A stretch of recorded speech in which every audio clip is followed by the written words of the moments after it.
Bhagavate Vasudevaya, Om Namo Bhagavate Vasudevaya, Om Namo Bhagavate Vasudevaya, Narayanam Namaskritya Naram Chaiva Narottamam Devim Saraswatim Vyasam Tato Jayamadihe Reshu Bhadreshu Nityam Bhagavata Sevaya Bhagavatamashakhe Bhakti Bhagavati Nashiki Krishna Sadama Bhagate Dharma Jnana Visa Karuna Shadin Shamesha Purna Kadunarita Sarvedanta Sarami Shri Bhagavatam Shite Tara Samarjita Manya Chaya Krishna Tuya Bhagavata Vivu Sarvashaya Pratishwari Pratishwari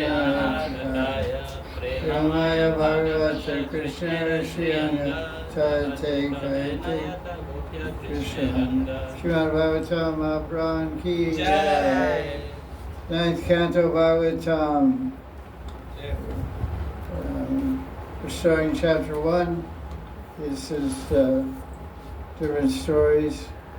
There's some summary here. Vaishnava gives a summary. Ninth Canto describes descendants of Sun Dynasty, Suryavamsh, Ikshvaku, Vivishwan,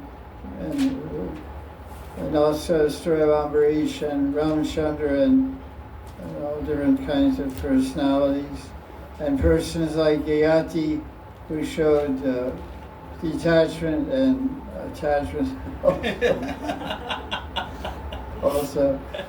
And interesting, this first chapter is the story of Sudumna. It's amazing that they say there's nothing new under the sun. There's a phrase like that. Nothing new under the sun. In other words, everything's the same as now as it was billions and billions of years ago. Here and higher planets, it's all basically the same thing. Well, it's the same thing that's going on everywhere eternally. Ahara, Nitra, Maitra, and Bhayam. Eating, being, sleeping, and defending. In different varieties. So this interesting story, it also shows you can't change your nature. This one, Jiva, took birth as a woman, and then his father didn't like having a girl daughter. Her name was Ela, Ela, something. And so he wanted to carry on his dynasty, so he wanted to have a son. So he asked his guru, Vashishta, to turn her into him, make Ela a boy. She became Sudyumna. But she had an interesting future. He had an interesting future. He wandered into the wrong place at the wrong time. He went into the forest, and in the forest Shiva was there with his wife, Parvati or Durga or whatever, Usha, his wife, Usha, whatever, Parvati, and she was naked, and they were enjoying intimately. And the sages saw them, and they went the other way. They said they're having their intimacies, and we should not disturb them. So it's interesting when you look at all these different personalities. They entered chapter 1 of Canto 9. Basically, it makes an impression on your mind. Whatever you see, whatever you read, whatever you experience in life, it makes some scars and in thoughts and impressions and expressions, and it makes you consider and think, and you have to come to some conclusions based on your knowledge and learning and training, that there's different rules and regulations and ways of life for different types of living entities. On one hand, you have a bunch of sages who are celibate monks who are following strict celibacy, brahmacharya. And so they're doing tapasya in the forest and chanting and meditating on Bhagavan, and their lives are dedicated to them. And then you have some higher beings that are universal controllers like Bhagavan Shiva, and he's not worrying about tapasya and all that stuff, although he's the most austere. But he's enjoying the most intimate enjoyment available in the whole creation, enjoying intimately with his wife in the forest. And so the sages, they didn't get excited, oh, what are you doing? You should be doing what we're doing. They didn't try to impose their way of life on Shiva and his consort, Parvati. They just, okay, that's their thing, that's what they do, this is what we do. They weren't envious, they weren't, well, I wish I was having, I wish I was there, or wish it was me. They're happy with what they're doing, and they tolerate it, and they just let them alone. Live and let live, they say. So there's a lot of unwritten messages here that Shukadeva is explaining to Parikshit. He's just narrating a story of Manvantars and their descendants, but there's so many interesting side points and side, why are we getting exposed to all these different people and different activities? You're too sweet, you eat too many sweets. Honeybees are landing on you, not us. Although we have 9 kilos of honey in the closet there. That's probably why they came. You got too much. give us later, man. When the can is empty, I throw it outside for you guys. They clean the can. Now they're moving here. The honey moved in and honeybees moved in also. Yesterday we got kilos of honey, and today we got 100,000 bees. So, what to say? Honey attracts bees. That's it. So they moved into the neem tree, which is flowering. It's such a bitter leaf, such a bitter bark, and such sweet honey.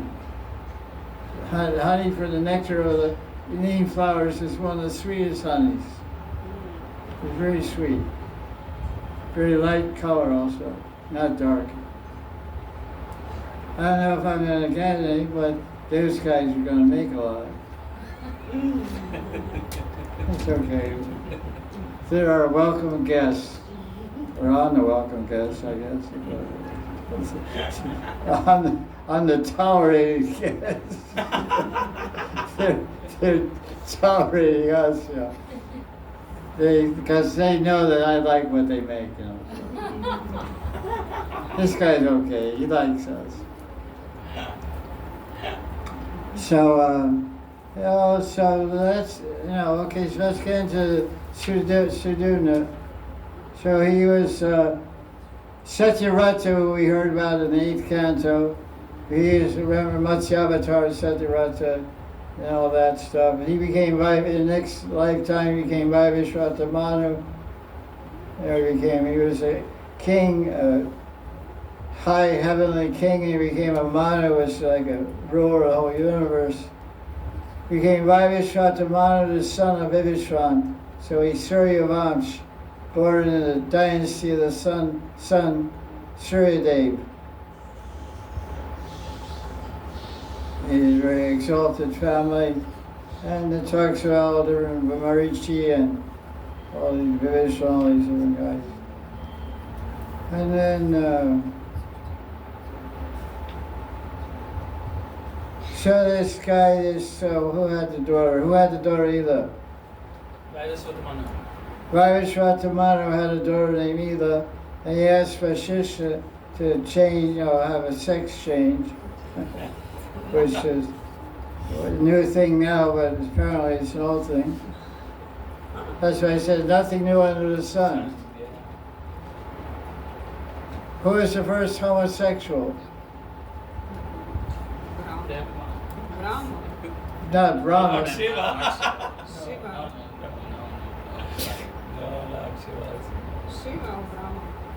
No, hold on, slow down, guys. Neither answer is correct. The sons of Brahma ran after Brahma, isn't it? Yes, And he, what happened? What did he do?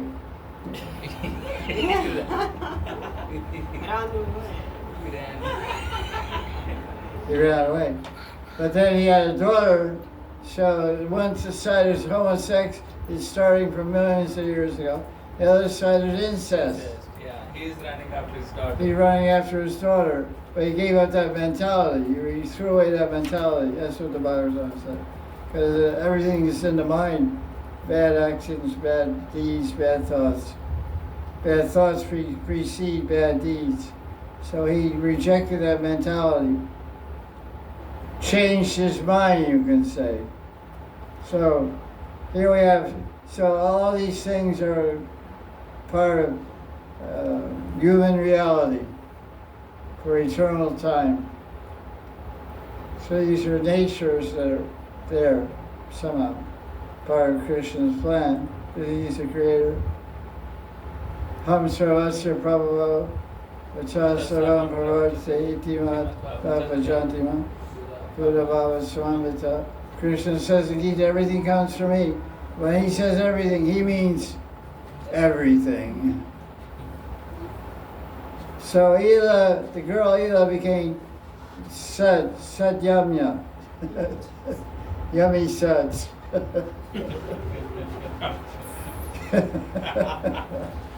Sudyumna. Means good fire. Dew means what? Dune. D-Y-U-M. Sudyum. Idradum. So what's Dune mean? Look it up, man. You're supposed to be a pundit, Sanskrit pundit. Big Sanskrit dictionary, which you forgot. Okay, you left it all. Okay, good news.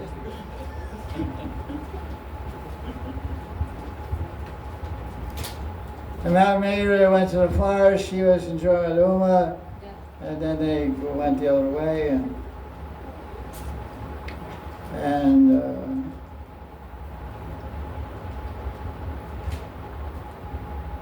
Ambika also another name for Uma, for Parvati. She became a little ashamed that she was naked. She got up from the lap of her husband and put on some clothes. And the sages didn't get anywhere near. They went to Narayana Rishi. Went to hang out with brahmacharis. They thought this place is dangerous. Let's go a little farther north to Badrikashram with Narayana. Let Shiva leave Shiva alone. And to make his wife happy, that's a good idea. Shiva said, any male that enters this place will immediately become a female. That's what is it? Juna means brilliance, splendor, glory. Yeah. Juna means brilliant, splendor, glorious. Sujuna, so he was very brilliant, bright-faced guy and bright-faced girl, I guess. Since that time, no males entered that forest. But King Sudyumna was already there. He got turned into a girl with all his friends. Even horses. Even the horses became mares. That's pretty cool. Even the squirrels, I guess. Right. Some squirrels were sitting on the horse with him. So the moon god's son, Buddha, not Buddha, that's his name, Buddha, he got excited seeing this girl, Sudyumna, and what they do. And they got a kid for her, and I'm like, wow. So somebody asked the question, was, woman means woman, he became a woman, so everything goes with that. Goes with that. Mentality also was like changed. Subtle body also changed to me. I don't know what he got. when you turn to woman means woman. Like he identified himself as man, but immediately like everything changed and he saw man and it was. I guess it's all together. Lock, stock, and barrel. Mind and body, words, he talked like a woman. He walked like a woman. He acted like a woman. He gave kids. I mean, everything was. You have some kind of mind like a woman to make that happen.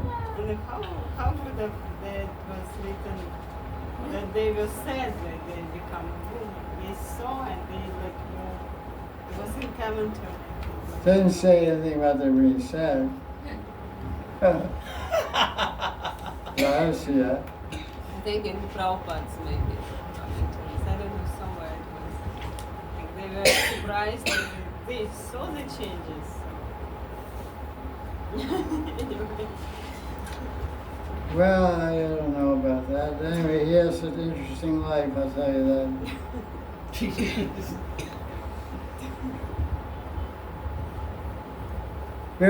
So a sister came in this and had a little. She was pleased with her sister, so he modified his curse. Says, your student disciple will be a boy for 1 month and a girl for 1 month. So that's an interesting way to go. It's called ACDC, or I don't know, whatever. I don't know what it's called. But that's interesting, chapter 1. So what's the take home from that chapter? You'll figure it out. It's interesting. There's not, Krishna doesn't give any comments.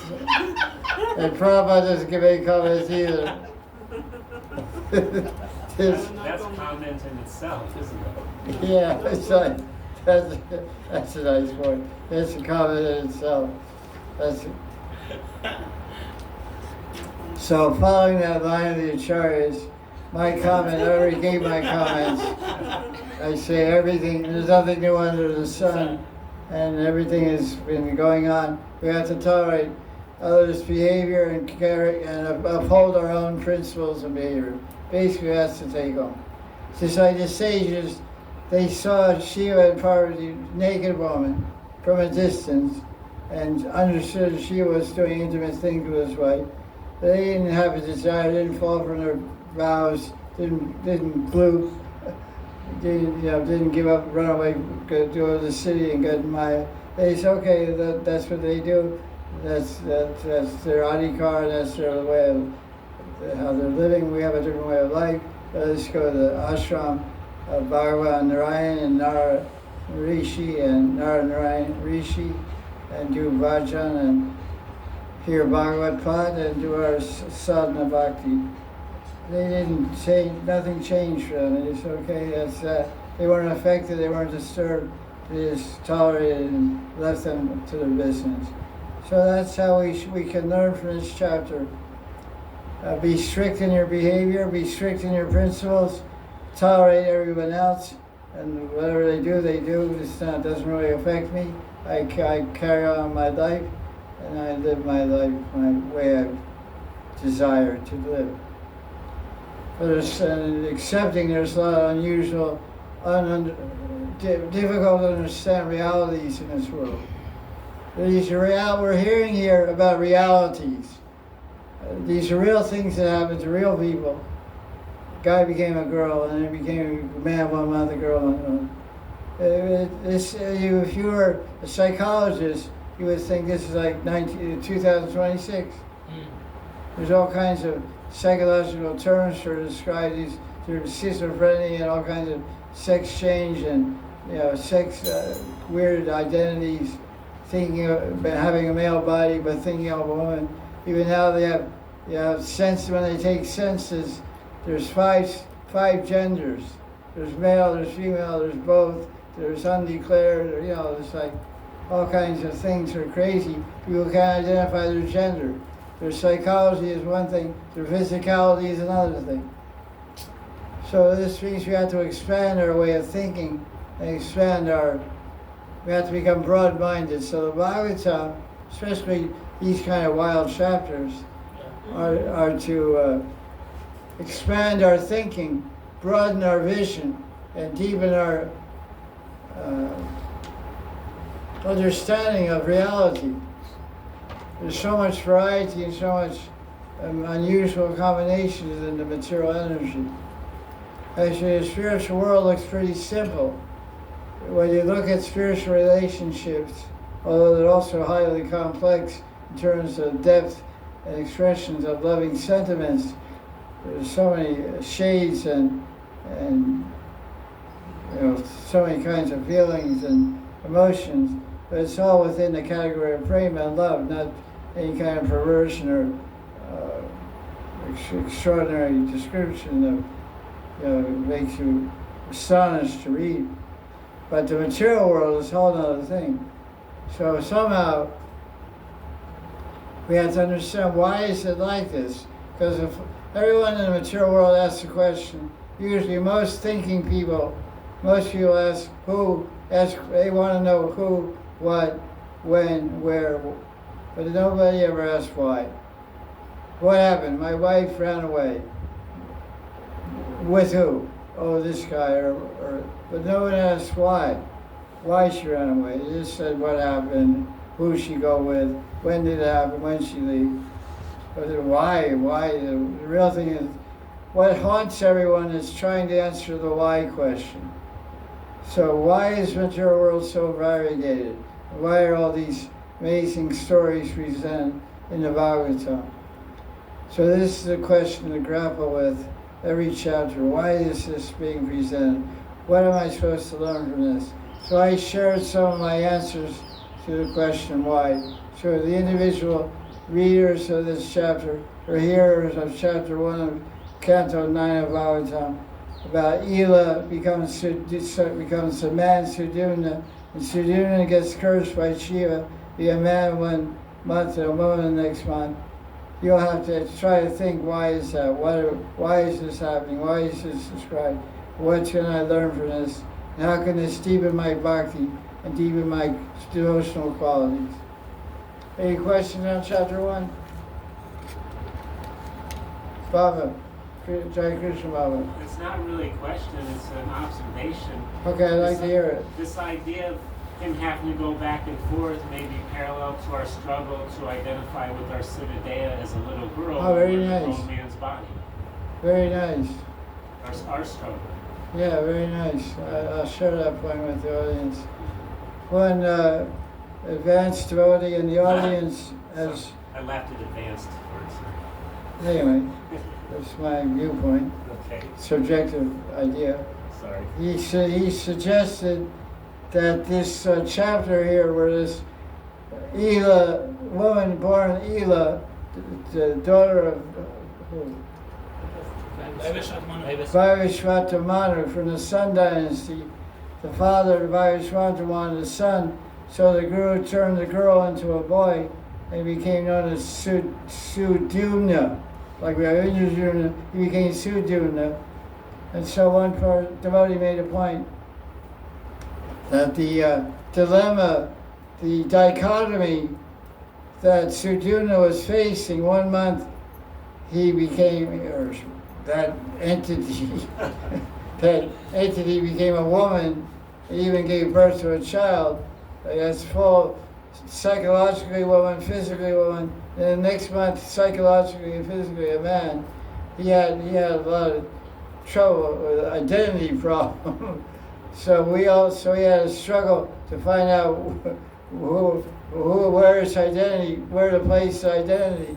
So when we have Siddhadeva, we may have some difficulty locating our identity, our real eternal identity, which if you're in Raganuga Bhakti, wanting to become Radharani's maidservant, in Madhurati, they were male form, were trying to identify with a female mantri, female Siddhadeva. So, and they were also a man, so it gets a little confusing. Am I a man? Am I a woman? Of course, eternally, we're all female in relation to Bhagavan. He's a Purusha. We're all Prakriti, Daivi Prakriti, spiritual energy. But that's an interesting point he made. So we have to always try to identify with our eternal form of our Siddhadeva. All gurus in traditional sampradaya, they always remind their disciples, always think of your Siddhadeva, always identify your Siddhadeva. I'm not so-and-so, Mrs. so-and-so or Mr. so-and-so. I'm so-and-so Dasi. I'm not a man, I'm not a woman, I'm a Dasi of Radharani. Even be identifying as a woman is also Maya. Identifying as a man is also Maya. It's not that I'm a woman, I can more easily identify with my Siddha. It's maybe true, maybe not true. Because identity is where your ego is, not where your body is. So female, Manjari ego is a special ego. It's not male or female as we know it. It's way beyond that. It's all mirror image of Radharani's bhav and sprinkled with sentiments of seva. Dasi bhav mixed in with it. Amorous feelings, reflecting Radharani's amorous feelings, desiring every man to nourish and expand those feelings. That's the role of the Sakhis, especially the Manjaris. Is this thing going? Yes. Okay. So now we're in chapter 2. It's going on?